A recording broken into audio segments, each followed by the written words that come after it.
Aujourd'hui, on va parler de mon budget prévisionnel de mai 2024. Au menu, le budget, bien sûr, et surtout au niveau des épargnes, des changements, un appartement au Maroc, des vacances à Paris, entre autres. On va devoir prioriser tout ça et regarder où chaque revenu imprévu va aller en épargne directement afin d'éviter, comme le mois dernier, que je me retrouve à faire 581 € de CB hors budget. C'est parti! Donc, bienvenue sur ma chaîne Mélissa Reset Budget. On se retrouve pour la deuxième vidéo de la journée. Petit café, deuxième petit café, du coup chaque vidéo son café. Comme ça, on est tranquille. Hop. Et donc du coup, on va regarder le budget de mai 2024. Il va être assez concis celui-là. Vu la taille de la vidéo d'avant, du bilan, que vous pourrez voir soit en fiche si j'arrive à les mettre, sinon en description, ou dans la playlist, la vidéo précédente. Elle dure, enfin, avant coupage brut, il y en a une de 30 minutes, puis j'ai coupé parce que j'avais besoin de regarder un truc sur Amazon, et une deuxième partie qui fait 1h18. Donc bref, il y a presque 2 heures de vidéo. Je pense que je vais séparer en deux. Et parce que sinon ça va être n'importe quoi à regarder pour vous, parce que vous pouvez la regarder en accéléré, c'est pas grave.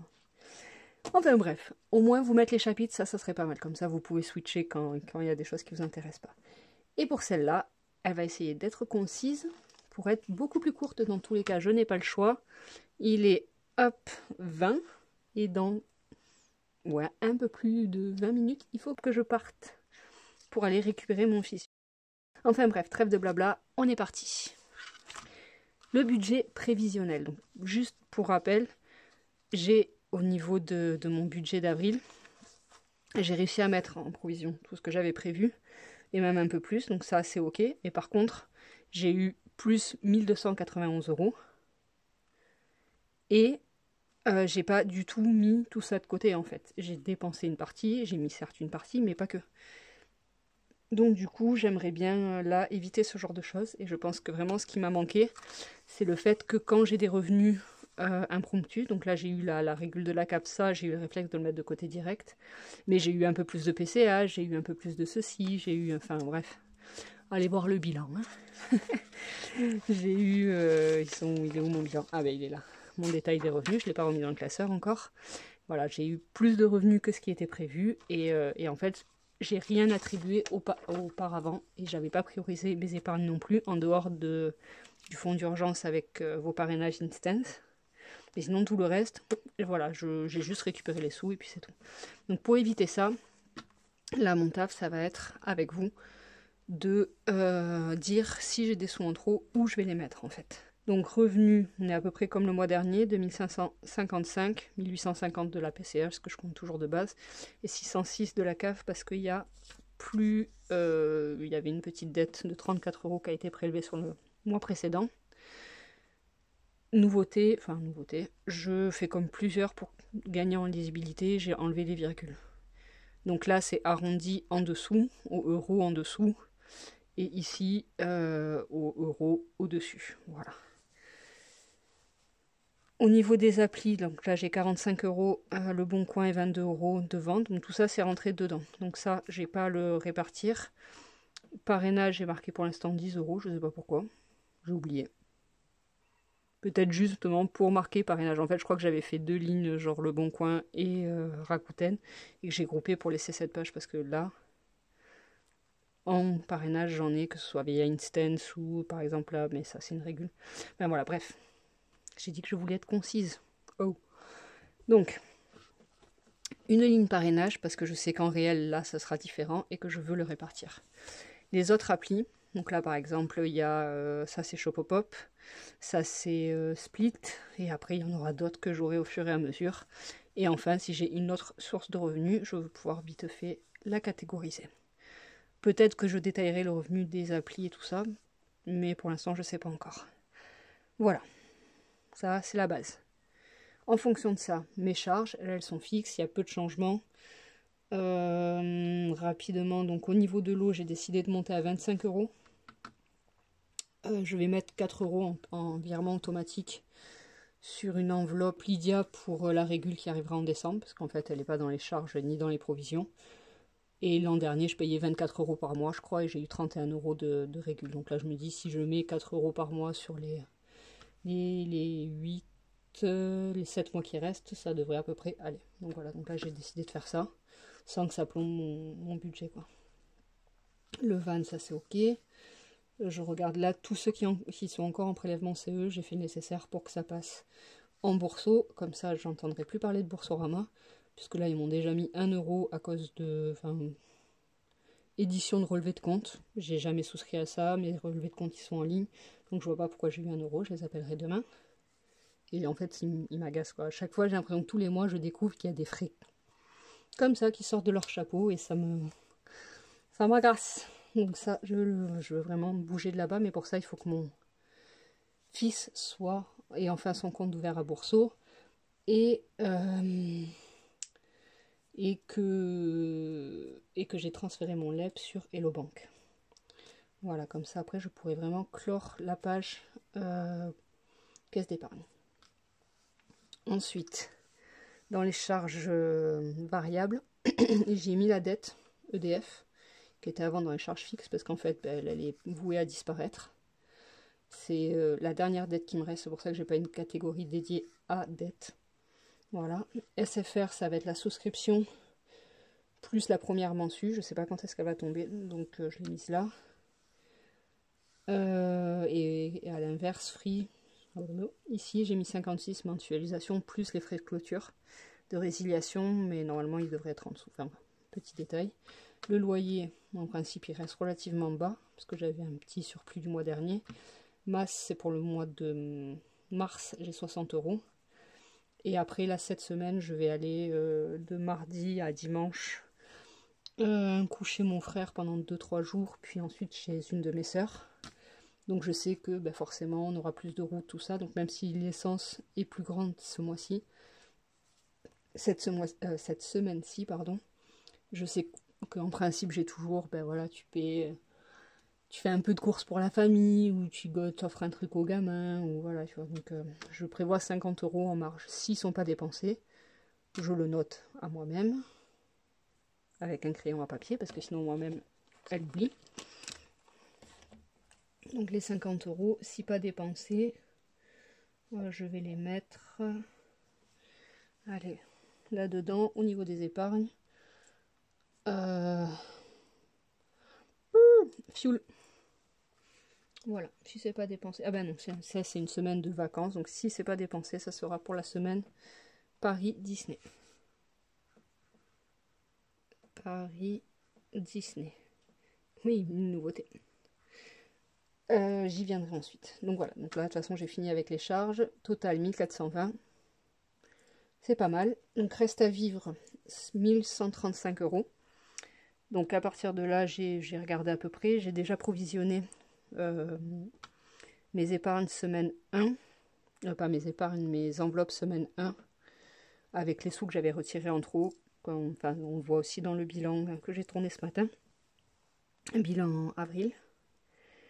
Donc du coup, ça c'est fait. En fait, les 80 €, je les ai laissés, enfin ils étaient sur mon compte, je les ai fait avec le retour banque. Et ces sous-là sont là, il va falloir que je remplisse. Mais ça c'est ok. Pardon. Donc du coup, j'ai juste S2, S3, S4, ce qui me fait un peu moins de sous à dépenser, enfin à mettre dans les enveloppes. Donc j'ai calculé pour avoir 500 € dans les enveloppes et tout le reste, je l'ai réparti dans les épargnes. Donc ça fait 100 par semaine en alimentation comme d'habitude, essence 40, 40, 40. Extra 10, 20, 20. Santé, j'ai un rendez-vous chez le dentiste le 16, donc voilà, 30 €. Ça c'est en virtuel. Donc il faudra que je le transfère. 180 € ensuite, non, ça c'est le total. Voilà. Donc rien de fou. Hein. Et voilà. Donc du coup, au niveau des épargnes, santé, donc je veux en objectif 500 en virtuel et 100 € en réel pour pouvoir, voilà, si je vais chez l'ostéo ou ce genre de choses, ils ne prennent pas la CB, donc il me faut un peu de liquide. EDF, je vais avoir une facture en juin. En avril, on n'a pratiquement pas été là, elle est vraiment ridicule. Et en mai, voilà, on sera enfin, on va moins consommer forcément qu'en hiver. Donc je pense, plus avec le tempo qui vient s'ajouter à ça, qui m'a bien baissé mes mensus, je pense que 150 €, ça sera largement suffisant pour combler. Et du coup, ce qui est en trop, je le laisse sur le compte pour rappel, pour que sur les factures qui sont plus lourdes en fin d'année avec l'hiver, fin d'année et début d'année 2025 avec l'hiver, j'ai de quoi anticiper et payer. Exemple là, j'ai eu 419 € pour 2 mois. Donc du coup, voilà, ça permet un peu d'équilibrer, j'espère. Masse juin, pour mon grand kiki, j'aurai 320 € à payer en juin, donc du coup j'ai mis 160 €. Donc ça et ça c'est non négociable en fait, parce que voilà, il faut que je le fasse, point. Donc cadeau à NIF, 20 €. Le mois dernier j'avais mis 5 € en plus. Faudrait que je mette le montant où j'en suis en fait, je sais pas exactement où j'en suis. Là je sais que j'ai 40 €, donc ça me fera 60. Noël à NIF pareil. Non même pas, j'ai mis 50 je crois, je sais plus. Enfin bref, donc là je mets en cadeau à NIF, Noël et véhicule 20 €. Vêtements, c'est pas une priorité, j'ai pas la base d'épargne pour moi, shopping, vêtements, donc le mois dernier j'ai mis 20 €, c'est cool, mais là je vais pas mettre. À part si peut-être j'ai une entrée, mais encore, c'est même pas vraiment, enfin c'est même pas vraiment, c'est pas du tout prioritaire. Donc je veux pas, voilà. Fonds d'urgence, c'est avec les applis. Tous les parrainages en fait, ils vont dans le fonds d'urgence tant qu'il n'est pas à 1050. Donc là, pour rappel, il est à 720, plus les 50 en liquide. Donc tant que là, j'ai pas 1000 € en virtuel, je continue de mettre tous les parrainages sur Instance. Donc ça, c'est fait. Enfin, c'est acté. Il est passé où? Il est là, appli, parrainage. Moi, je l'ai marqué appli. J'ai précisé parrainage. Paré, hop, ça sera trop long sinon. Donc pour l'instant, j'ai rien marqué, mais genre là, j'ai fait Instance avec mon père ce week-end, ce qui m'a permis du coup de filmer dès l'inscription, avec vraiment toutes les étapes, la validation via France Connect, validation du premier trajet, la validation du permis, enfin tout. Et comme ça, vous saurez vraiment du début à la prime comment ça se passe en fait. Donc ça sera une vidéo de plus à tourner, enfin à monter plutôt. Et ça sera pas avant 2 semaines, parce que là, toute cette semaine, je vais pas être là du coup. Hop. Donc voilà, ça, mon père, plus 2 autres parrainages, Sandra et je sais plus qui date du mois dernier. Donc là, j'ai déjà 40 € avec Instance, et après, ben, s'il y en a d'autres qui viennent entre-temps sur d'autres applis, je les mettrai aussi au fond d'urgence. Fuel, 80 €. Je ne l'ai pas du tout provisionné, lui, il faudrait plus. Hein. Il faudrait bien plus, c'est 266 € à partir de maintenant, parce que c'est en octobre l'échéance. Donc ça, ben ça, tu vois, ça fait partie des priorités en fait. Hop, voilà, ça c'est fait.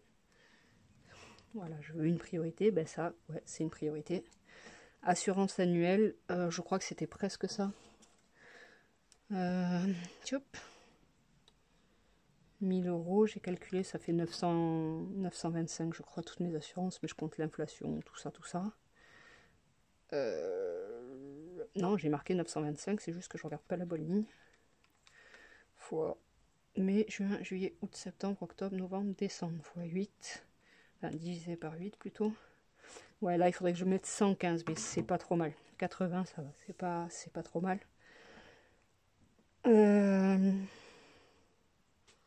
À augmenter aussi. Je vais voir. Ensuite, nous avons l'appartement au Maroc. Alors ça, l'appartement au Maroc, en fait, quand on est allé au Maroc, mon mari a vu pour... Ben, on a vu, du coup, tous les deux, ça fait des années qu'on dit qu'on veut acheter au Maroc. Mon mari a mis un apport de côté et voulait vraiment acheter là au Maroc. On a fait une proposition d'achat, une demande de crédit pour un appartement qui nous plaisait, mais il y a quelqu'un d'autre qui est passé devant et qui n'avait pas besoin de faire de crédit, donc du coup il a eu l'appartement, mais voilà, c'est du concret et du très immédiat. Donc, à ma hauteur, hein, je vais mettre 20 €, enfin, j'ai un objectif de 500 € pour en gros avoir un fonds de roulement de charge sur le compte commun qu'on a ouvert au Maroc pour les futures charges de l'appartement. Donc l'eau, l'électricité, Internet, enfin les frais de conciergerie si on a un, ou ce genre de choses. Voilà.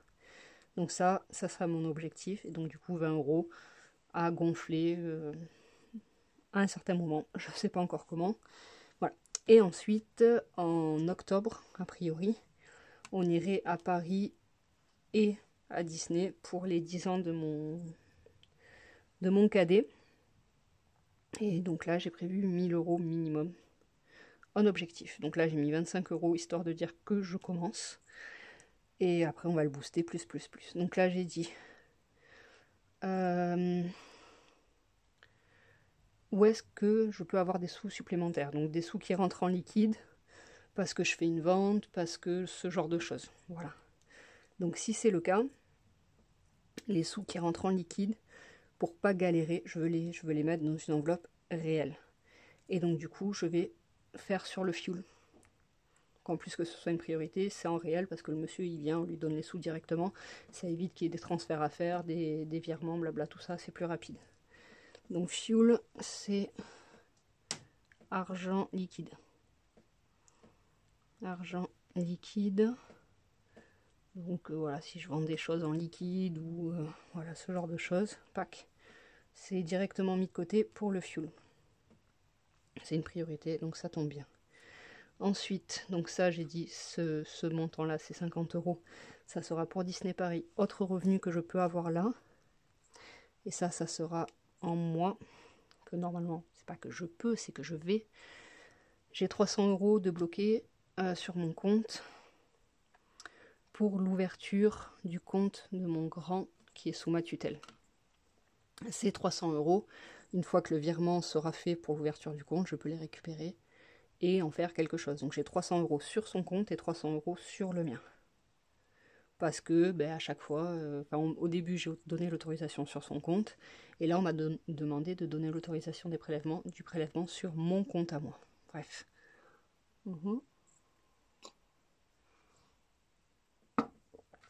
Donc du coup,